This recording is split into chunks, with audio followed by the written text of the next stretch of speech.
Praise the lord. అనుదినము దేవుని వాక్యాన్ని వీక్షిస్తున్నటువంటి మీ అందరికీ ప్రభువైన యేసుక్రీస్తు నామములో నా హృదయపూర్వకమైన వందనాలు తెలియజేస్తున్నాను. మరి ఈ ఉదయకాల శ్రమలో దేవుని వాక్యాన్ని మనం ధ్యానించేద్దాం. మనము శ్రమల దినాలు ఉన్నాం నోట ఈ ఉపవాసం గురించి మనము ధ్యానిస్తున్నాం. ఉపవాసం గురించి మనం ధ్యానిస్తున్నాం. దేవుని వాక్యాన్ని మనం చదువుకొని ముందుకు సాగుదాం. యెషయా గ్రంథము 58వ అధ్యాయము 4వ వచనాన్ని మనం చదువుకుందాం. మీరు కలహపడుచు, వివాదము చేయుచు, అన్యాయముగా గుద్దులాడుచు ఉపవాసముందురు. మీ కంఠధ్వని పరమున వినబడినట్లుగా మీరిప్పుడు ఉపవాసం ఉందురు.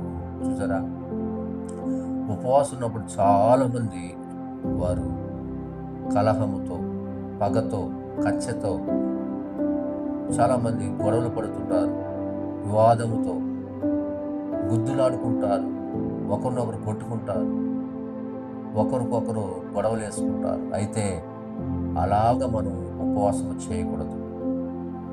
అలాగ ఉపవాసం ఉంటే దేవుడు ఆ ప్రార్థనని, ఆ స్తుతి చెల్లించేది దేవుని సన్నిధిలో గడిపితే దేవుడు అంగీకరిస్తాడా? అంగీకరించాడు. ఉపవాసం ఉన్నప్పుడు ఒక దీక్షతో, పరిశుద్ధతతో, పవిత్రతతో, భయముతో దేవుని పాదాల దగ్గర కూర్చొని ఆయన స్తుతించాలి. ఏక హృదయము, ఏకాత్మ ఆయన మీద ఆనుకొని పరిశుద్ధంగా, పవిత్రంగా ప్రభు పాదాల సన్నిధిలో కూర్చొని మనము దేవుని ఎదుట మనము కన్నీళ్ళు కాచినప్పుడు, రోధించినప్పుడు నిశ్చయముగా ప్రభు మన ప్రార్థనని అంగీకరిస్తాం. మన ఉపవాసాన్ని అని అంగీకరిస్తాం. ఉపవాసం ఉన్నప్పుడు గొడవలు వేసుకోవడం ఏంటి? దేవుని పిల్లలు చాలామంది అలా చేయకూడదు. చాలామంది దేవుని పిల్లలు ఉపవాసం ఉన్నప్పుడు ఒకరిని కొట్టుకోవడం, గుద్దుకోవడం, ఒకరి పట్ల ఒకరు చాలామంది వారి మీద చాలామంది రచ్చలు వేస్తుంటారు, మాట్లాడుతూ ఉంటారు, బూతులు మాట్లాడుతుంటారు. అలాంటి కార్యాలు ఉపవాసం ఉన్నప్పుడు చేయకూడదు. ఉపవాసం లేనప్పుడు కూడా దేవుని బిడ్డలు చేయకూడదు. ఉపవాసం ఉంటే అలా చేయాలా?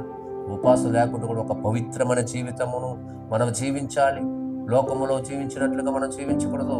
ఇదిగో అన్యులు జీవించినట్లుగా మనం జీవించకూడదు. మనం ఒక పవిత్రత, ఒక పరిశుద్ధత కలిగిన బిడ్డలము, దేవుని బిడ్డలము మనం కనుక. కాబట్టి ఆయన మన దేవుడు ఎవరు? పరిశుద్ధుడు, పవిత్రుడు. ఆయన పరిశుద్ధుడు కనుక మనం కూడా పరిశుద్ధంగా ఉండాలనే కదా దేవుడు మన కొరకు ఆయన కల్వారి సిలువలో మన కొరకు ప్రాణం పెట్టాడు. కాబట్టి ఈరోజు ఈ మాటలు వింటున్న మీ జీవితంలో మీ ఉపవాస దినాన్ని ప్రభు అంగీకరించాలంటే, మీ వృతధనాన్ని దేవుడు అంగీకరించాలంటే, నీ కన్నీటిని దేవుడు తుడవాలంటే, నువ్వు దీవించబడాలంటే, నువ్వు ఆశీర్వించబడాలంటే, నీవు ఉపవాసం ఉండి ప్రార్థన చేయనప్పుడు నీవు హృదయపూర్వకంగా, హృదయ అంతరంగములో కూడా నువ్వేది పగ కానీ, కక్ష కానీ, కలహము కానీ ఉండకుండా, ఇతరుల పట్ల మనం ద్వేషము కలగకుండా మనం ఏం చేయాలంటే, మనము చాలామంది గొడవలు పడడం, గుద్దులాడుకోవడం అలాంటి కార్యాలు చేయకుండా నీవు దేవునికి మాత్రమే నీవు ప్రార్థన చేయాలి. దేవుని సన్నిధిలో గడపాలి. అది దేవుడు అంగీకరిస్తాడు. కాబట్టి ఈ మాటలు వింటున్న మీ జీవితంలో ఇది వరకు నువ్వు గొడవ పడి, కుటుంబంలో భార్యని అరిచి, గొడవ చేసుకొని, రచ్చ చేసుకొని, భార్య, బిడ్డలు, కుటుంబాలు అనేక విషయాల మీద, ఒత్తిడి మీద కలహము రేపుకుంటూ అలా చేయడం ఉపవాసము దేవునికి అంగీకారం కాదు. మనము ప్రార్థన చేసినప్పుడు ప్రభు చూస్తున్నట్టుగా మనం ప్రార్థన చేయాలి. చాలామంది ఇదిగో అందరికీ కనబడినట్లుగా ఉపవాసం ఉండడం కాదు, తినకుండా ఉండడం ఉపవాసం కాదు, ఇదిగో ఆ రోజంతా నువ్వు ఆహారం తీసుకోవడం ఉపవాసం కాదు, నీళ్లు తాగకుండా కూడా ఉంటారు చాలామంది. అది కాదు ఉపవాసం అంటే. నీ హృదయము బాగుండాలి, నీవు మంచి కోరే హృదయం ఉండాలి. నిన్ను శపించినా, నిన్ను ద్వేషించినా, నిన్ను నిందించినా, నిన్ను అవమానపరిచినా దేవుని మనస్సు కలిగిన బిడ్డగాను ఉండాలి. నీవు ఇతరులను క్షమించే హృదయంగానే ఉండాలి. నీ హృదయం శుద్ధిగా ఉండాలి, పరిశుద్ధంగా ఉండాలి. గొడవ గుండం లేకుండా ఉన్నప్పుడు ప్రభు పక్షాన కూర్చొని ప్రార్థించినప్పుడు నీ మొరను దేవుడు ఆలకిస్తాడు, నీ ప్రార్థన దేవుడు ఆలకిస్తాడు, నీ ఉపవాసాన్ని దేవుడు అంగీకరిస్తాడు, నీకు సమాధానం దయచేస్తాడు, నీవు కోరింది దేవుడు అనుగ్రహిస్తాడు. కాబట్టి ఇన్ని రోజులు ఉపవాసం ఉండి గొడవలు వేసావేమో, గొడవ వేయకండి, రచ్చలేయకండి, గుద్దులాడుకోకండి, కొట్టుకోకండి. అయితే ప్రార్థన చేయనప్పుడు, ఉపవాసం ఉండి ప్రార్థన చేయనప్పుడు నువ్వు భక్తిగా, నిష్ఠిగా ప్రభు చూస్తున్నాడనే ఒక భయము, భక్తి కలిగి ఆయన ఎదుట, ఆయన సన్నిధిలో ఒకవేళ కుటుంబంలో కూడా ఉండి నువ్వు ప్రార్థన చేసుకో, కానీ పనికి వెళ్ళకూడదు, నీ సొంత పనులు చేయకూడదు. అలాగా నువ్వు చేయకుండా ప్రభు సన్నిధిలో గడపాలని మనస్ఫూర్తిగా కోరుకుంటూ ఈ మాటలు ముగిస్తున్నాను. ప్రార్థన చేసుకుందాం.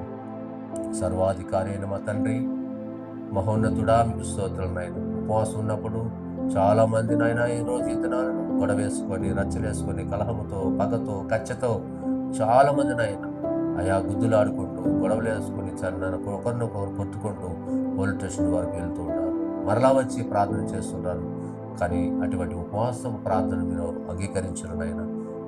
మీ దగ్గర ప్రార్థన చేయనప్పుడు, మీకు మొరపెట్టినప్పుడు నాయన హృదయం శుద్ధిగా, తలంపులు శుద్ధిగా ఉండే పగ, కచ్చ, ద్వేషము ఏది ఉండకూడదు నాయన. మనస్ఫూర్తిగా హృదయపూర్వకంగా ప్రార్థన చేసి కన్నీళ్ళు కాచి రోధించినప్పుడు ఆ ప్రార్థన మీరు ఆలకిస్తారు నాయన. మనుషులు కనిపించినట్లుగా ఇదిగో ఇతరులకి కనబడే విధంగా తండ్రి, ఇదిగో కడుపు మార్చుకోవడం కాదని ఉపవాసం అంటే యథార్థంగా, నమ్మకంగా దేవుని ఎదుట గడిపి కన్నీళ్లతో పశ్చాత్తాపం చెంది తమ పాపాలను ఒప్పుకొని విడిచిపెట్టి నిత్య జీవాన్ని పొందుకోవాలని, నిత్య రాజ్యానికి చేరుకోవాలంటే, దేవా మీరిచ్చే ఆ గొప్ప ఆశీర్వాదం పొందుకోవాలంటే నీ బిడ్డలు నమ్మకంగా, యథార్థంగా ఉపవాసాన్ని ప్రార్థించి కన్నీళ్లు రోధించినప్పుడు మీరు అంగీకరిస్తారని నీ బిడ్డలు తెలుసుకొని ఆ ప్రకారంగా ప్రభ నీ బిడ్డలు ప్రభ కచ్చ, పగ, దేశము, గొడవలు లేకుండా ప్రభ ప్రార్థన చేసినప్పుడు యథార్థంగా తండ్రి ఉపవాసాన్ని కన్నీళ్ళు కార్చుకునే కృపను మీరు దయచేయమని, ఈ మాటలు వారి జీవితంలో ఫలింపచేయమని, ఇదిగోనైనా